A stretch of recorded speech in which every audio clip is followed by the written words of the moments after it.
Buenos días, con sabor a evangelio. Compañeros, compañeras de este caminar en la fe. Segundo domingo de Cuaresma.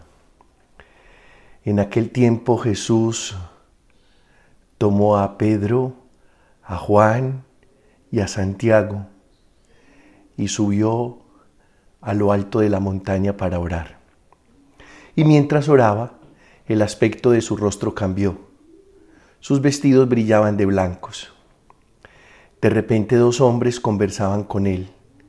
Eran Moisés y Elías, que apareciendo con gloria, hablaban de su muerte que iba a consumar en Jerusalén. Pedro y sus compañeros se caían de sueño y espabilándose vieron su gloria y a los 2 hombres que estaban con él. Mientras estos se alejaban, dijo Pedro a Jesús: Maestro, qué bien se está aquí. Haremos 3 tiendas, una para ti, otra para Moisés y otra para Elías. No sabía lo que decía. Todavía estaba hablando cuando llegó una nube que los cubrió. Se asustaron al entrar en la nube. Una voz desde la nube decía: Este es mi Hijo, el escogido, escuchadle. Cuando sonó la voz, se encontró Jesús solo. Ellos guardaron silencio y por el momento no contaron a nadie nada de lo que habían visto. Este texto de alguna manera materializa la promesa de la victoria de Cristo. Y él ya lo había anunciado: voy a morir en manos de las autoridades judías, pero resucitaré. Y esto significa, hermanos, que lo que el Señor dice siempre, siempre lo cumple. Fijémonos en la primera lectura tomada del libro del Génesis. Dios sacó afuera a Abraham y le dijo: mira el cielo, cuenta las estrellas si puedes. Y añadió: así será tu descendencia. Abraham creyó al Señor y se le contó en su haber. El Señor le dijo: yo soy el Señor que te sacó de Ur de los Caldeos para darte en posesión esta tierra. Abraham replicó: Señor Dios, ¿cómo sabré yo que voy a poseerla?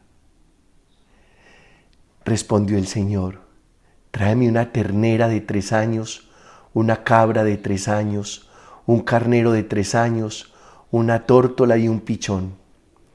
Abraham los trajo y los cortó por el medio, colocando cada mitad frente a la otra, pero no descuartizó las aves.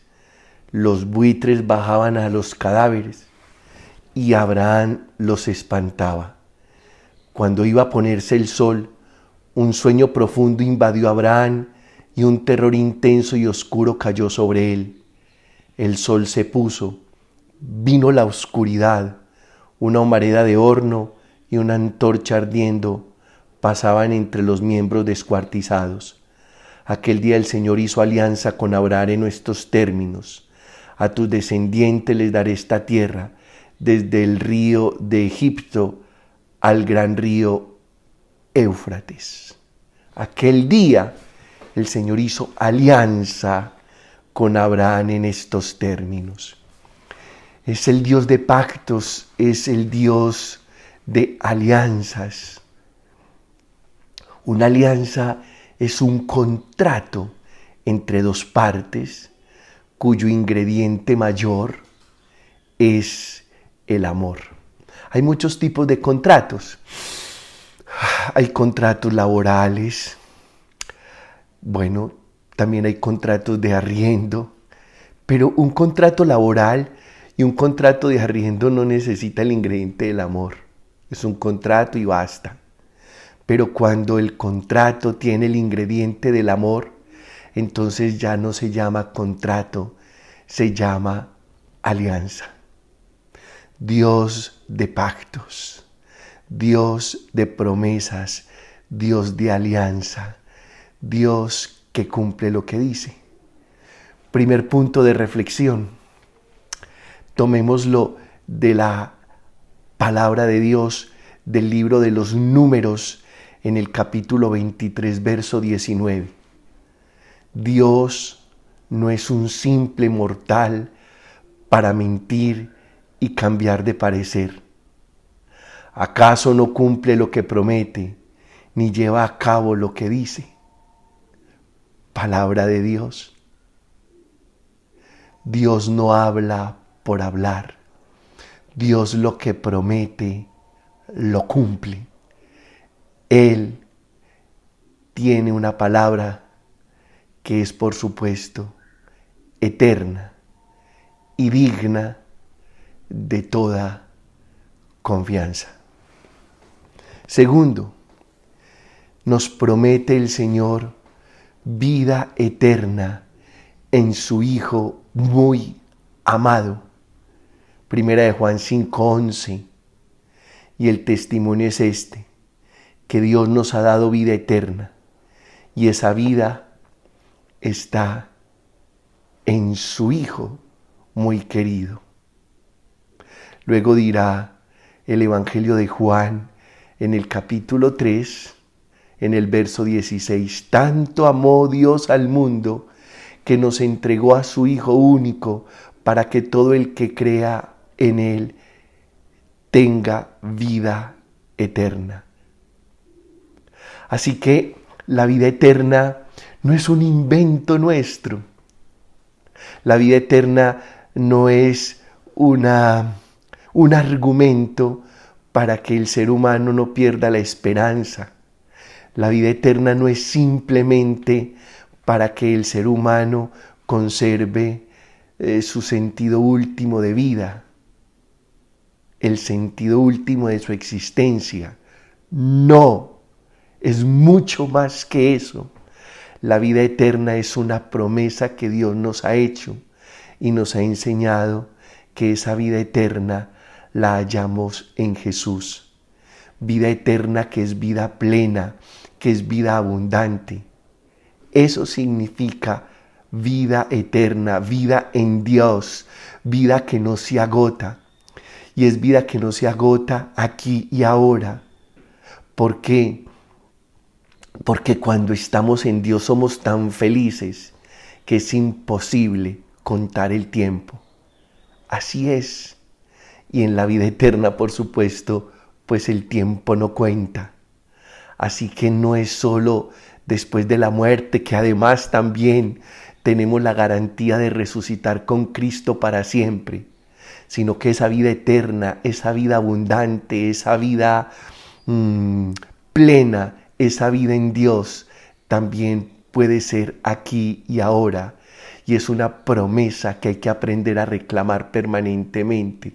Señor, dame vida eterna, la que tú me prometiste. Reclamo la promesa de la vida eterna. Segundo, nos prometió el perdón de nuestros pecados. Dice Primera de Juan 1:9. Si confesamos nuestros pecados, Dios, que es fiel y justo, nos los perdonará y nos limpiará de toda maldad. Entonces también pudiéramos decir que la confesión es un invento. No, es una promesa que nos ha hecho el Señor en Primera de Juan 1:9 para el perdón de nuestros pecados. Si confesamos nuestros pecados, Dios, que es fiel y justo, nos los perdonará y nos limpiará de toda maldad. Tan lindo cuando nos acercamos con confianza y humildad para confesar nuestras faltas, nuestros errores, nuestras limitaciones y celebrar el perdón, que es una realidad permanente en Dios.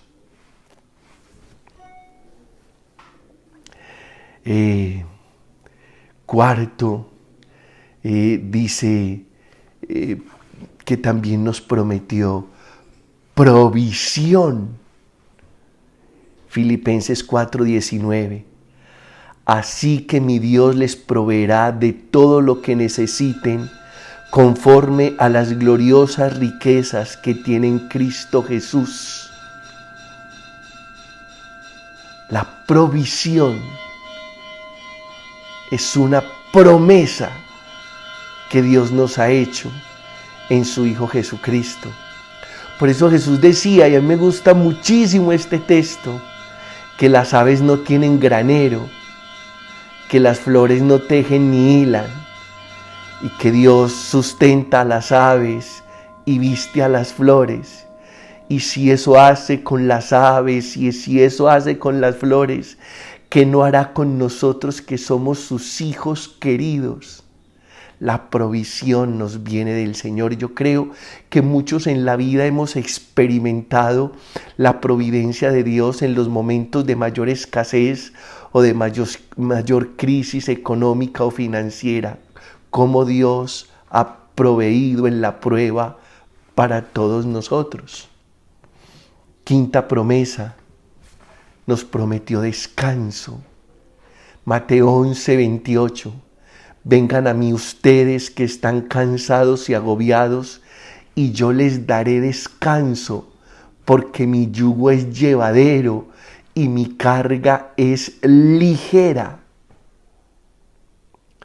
A veces nos vamos de viaje, nos vamos a pasear a otra ciudad, a otro país, y venimos más cansados. Dice que esos fueron nuestros días de vacaciones y de descanso. Pero hay una manera certera de descansar y es en el Señor. Si alguno de ustedes está muy cansado, busque descansar en el Señor. Busque unos días de retiro espiritual y le garantizo que encontrará descanso en el Señor. Nos prometió descanso en Él y encontramos descanso en Él como respuesta y cumplimiento a su promesa. Quinto, Dios nos prometió un Salvador, un Mesías, un Liberador. Nos dio a Jesús. Jeremías 33. Llegarán días, afirma el Señor, en que cumpliré la promesa de bendición que hice al pueblo de Israel y a la tribu de Judá.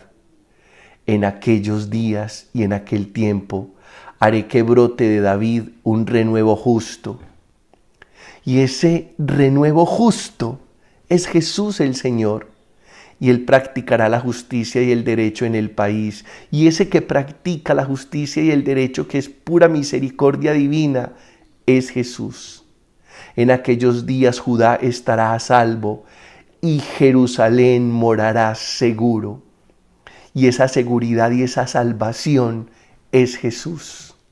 La gran promesa cumplida, hecha realidad para la humanidad entera, se llama Jesús de Nazaret, Jesús el Señor. Séptima promesa, Jesús nos prometió su Espíritu. Hechos 1:4-5. Una vez mientras comía con ellos, les ordenó: no se alejen de Jerusalén, sino esperen la promesa del Padre, de la cual les he hablado. Juan bautizó con agua, pero dentro de pocos días ustedes serán bautizados con el Espíritu Santo. No los dejaré solos, les enviaré el Espíritu Santo. Y nosotros todos los días pedimos Espíritu Santo, y lo que estamos pidiendo reclamando es la promesa que Jesús nos hizo. Hay que aprender a pedir y a reclamar las promesas que el Señor nos ha hecho. Tal vez muchas veces pedimos y reclamamos cosas que no nos han prometido, pero acuérdate de esto, es necesario reclamar la promesa. Las promesas son muchas, y la promesa con mayúscula es Jesús y su Santo Espíritu. 8. Nos prometió bendición.